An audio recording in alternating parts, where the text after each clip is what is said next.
Eh bien, bonjour tous les amis de Cuisine et Confidence. Alors aujourd'hui, vous voyez, c'est pique-nique, hein. On n'est pas dans une cuisine, nous sommes dans les jardins des plantes. C'est magnifique. Et nous accueillons un invité spécial, Michael. Je vous laisse découvrir et vous saurez tout sur les agents. Bonjour, alors aujourd'hui nous recevons un invité de marque qui est Michael Duras, Oui, c'est ça. qui a créé l'agence Rouge Tapis. En janvier, Voilà. tout à fait. Voilà. Alors j'avais une première question à te poser. Oui, François. C'est qu'est-ce qui t'a donné cette idée de créer cette agence? Alors, déjà les comédiens, parce Ouais. qu'une agence sans comédiens, ça ne sert pas à grand-chose. Et ce qui m'a mis, on va dire, le pied à l'étrier, c'est mon ancien agent. J'ai Oui. travaillé avec Parce que à la base tu es comédien. Voilà, au départ j'étais comédien, au mois de novembre je tournais encore, donc voilà, c'était mon dernier tournage en novembre. Et donc avec mon ancien agent, moi je voulais absolument avoir une bonne idée, une bonne image de mon agent. Donc je lui ai demandé si je pouvais faire quelque chose pour lui, si je pouvais l'aider en quoi que ce soit, de manière à ce que lui, ça lui permette de travailler pour nous et donc d'alléger son travail au niveau administratif. Et puis de fil en aiguille, comme ça se passait plutôt pas mal, il m'a proposé de prendre une partie de l'agence, donc de m'occuper d'une quarantaine de comédiens. Et lui s'occupait des 40 autres, il y avait 80 personnes environ dans l'agence. Et puis ensuite est arrivé un peu le souci, le nœud de la guerre, on appelle ça, qui est l'argent. Donc il fallait un peu de rémunération malgré tout et il n'y avait pas tellement de rentrée. Donc on a décidé de se séparer d'un commun accord, en très bons termes, il n'y a aucun souci, j'ai encore des contacts avec lui aujourd'hui.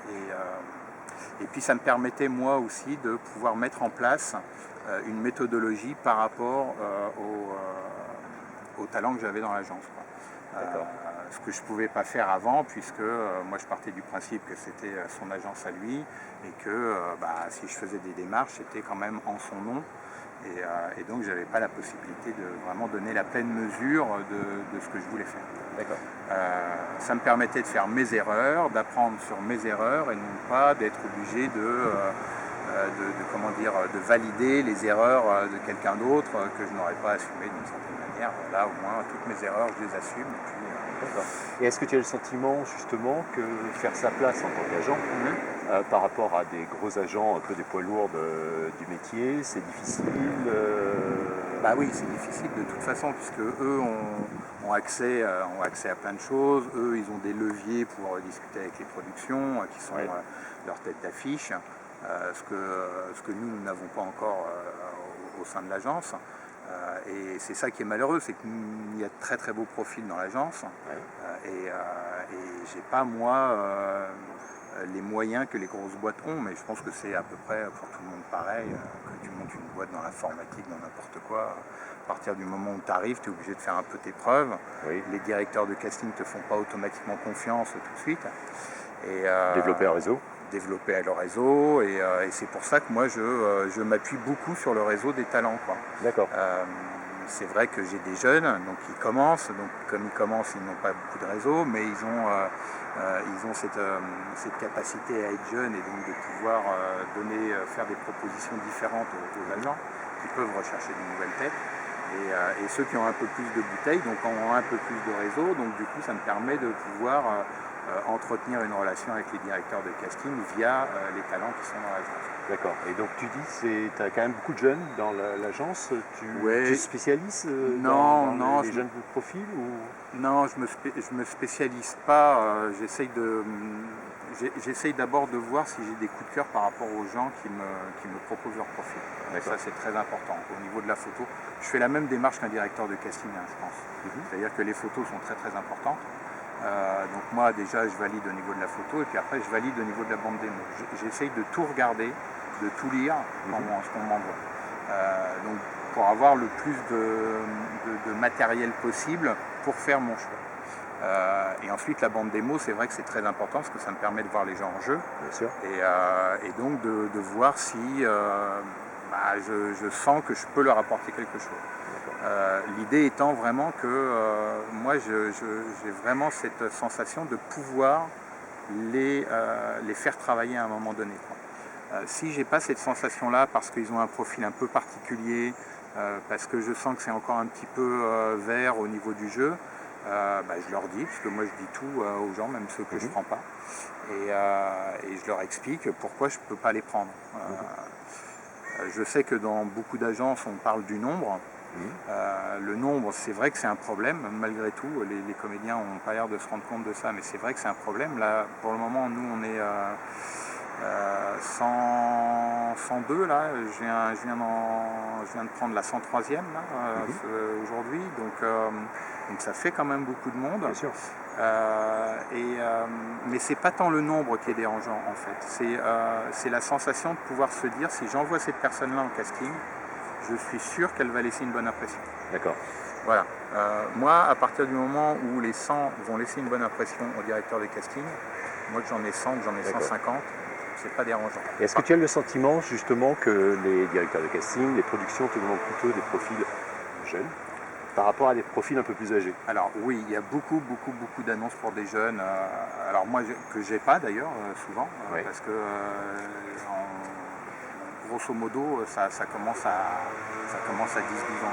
Oui, tout à fait, parce qu'il y a des agences qui sont vraiment spécialisées sur les enfants, sur les adolescents. Mais les annonces, c'est ça qu'on reçoit. Moi, je reçois des annonces, beaucoup d'annonces de jeunes qui sont entre 10 et 16 ans, 16-18 ans.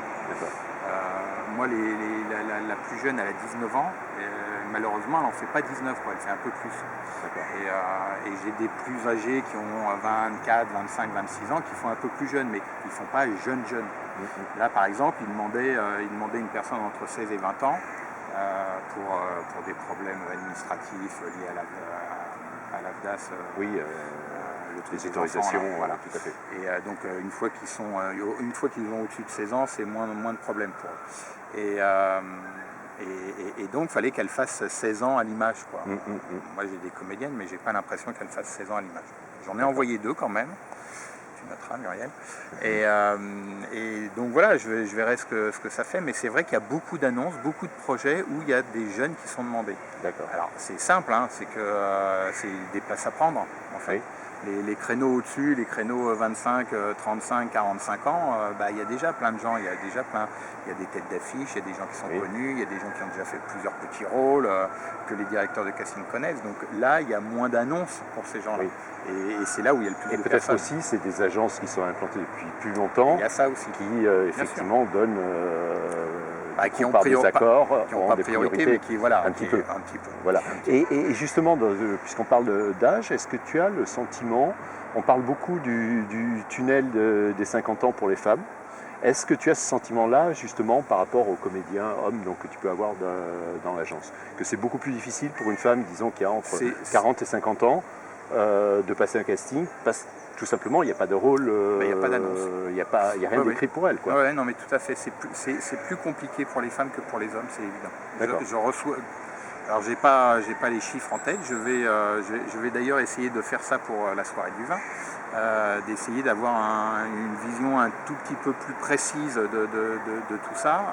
Mais c'est vrai que quand je reçois des annonces pour des projets, des personnages entre 40 et 50 ans ou 45, 55 ans, c'est plus tourné vers des hommes que vers des femmes. Et quand c'est des femmes, c'est marrant, les derniers que j'ai reçus, c'est pour des femmes africaines ou maghrébines. D'accord.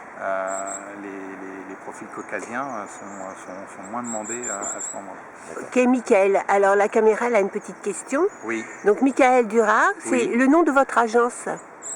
L'agence Rouge Tapis. Oui, et vous avez un mail si les gens ont envie de vous contacter? Alors j'ai un mail si les gens ont envie de me contacter qui est un mail très simple puisque c'est agence-rouge-tapis@gmail.com. Est-ce que vous cherchez encore des profils particuliers? Alors comme je disais à François, je suis ouvert à tout.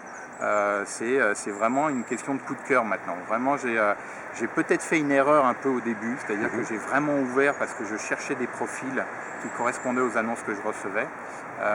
Maintenant, je fais beaucoup plus gaffe. C'est pas tant le profil que ce que je reçois en termes d'image et de bande démo. Donc si pour moi il y a une évidence qui arrive sur ma boîte mail, il n'y a aucune raison que je ne l'accepte pas. Parfait. Là, par exemple, ce matin, j'ai refusé 2 hommes parce que c'est bien, c'est propre. Moi, je les refuse pas, les hommes, hein, vous pouvez me les envoyer. Je vous les enverrai, madame. Et, parce que, bon, bah voilà, c'est bien, mais je me dis, qu'est-ce qui fait la différence, quoi? Qu'est-ce qui fait que le directeur de casting va dire, waouh, ouais, ok. Là, il va dire, ouais, c'est bien, pas de souci. Voilà. Mais moi, je veux vraiment des gens qui soient, en tout cas, qui, moi, me renvoient un truc qui soit évident. Et j'en ai vu des évidences, donc ça existe, hein, c'est pas, j'invente rien. Et alors, dernière petite question, oui. Qu'est-ce que tu conseillerais à un comédien, alors quel que soit son âge, éventuellement même un comédien un peu plus âgé, par exemple, qui n'a pas d'agent ou qui, pour des raisons, effectivement, se retrouve dans cette situation, de façon à avoir justement un agent, ce qui est une chose un peu difficile aujourd'hui. Alors là, moi, ça va être le côté comédien qui va reprendre un peu le dessus. C'est que moi, en tant que comédien, j'ai commencé à faire de l'image à 45 ans, sans aucune expérience. J'ai essayé de faire de l'image, je me suis donné à fond dans l'image. J'ai fait tout ce qui me paraissait possible de faire avec le réseau que j'avais, c'est-à-dire pas grand-chose au début.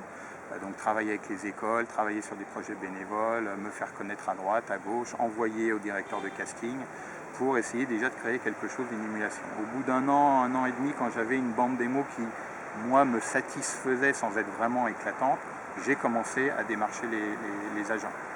Mais très régulièrement, c'est-à-dire que tous les 2 mois, j'envoyais aux mêmes agents en leur disant que j'étais toujours là, que j'étais intéressé et tout ça. Je faisais des ateliers, donc j'en rencontrais, il y en a que tu peux rencontrer dans les ateliers. Et donc voilà, je les relançais et ainsi de suite. Et ça m'a pris 4 ans avant d'avoir un contact avec un agent. Le fameux agent où je suis rentré chez lui. Donc moi, ce que je conseillerais, c'est d'abord de ne pas lâcher, de tout le temps envoyer régulièrement, de tout le temps travailler pour se faire des nouvelles images et pour avoir de quoi montrer quelque chose. Quitte à faire des choses soi-même. Des fois, maintenant, il y a du matériel qui est très très bon. Tu te fais une scène avec un monologue ou avec une personne pour faire un dialogue et ça te fait des images, ça te fait travailler et je pense que chaque comédien devrait faire ça très régulièrement. Je pense parce que moi je l'étais, alors après je fais une généralité de ce que moi j'étais, ce qu'il ne faut pas faire. Moi j'étais un peu feignant.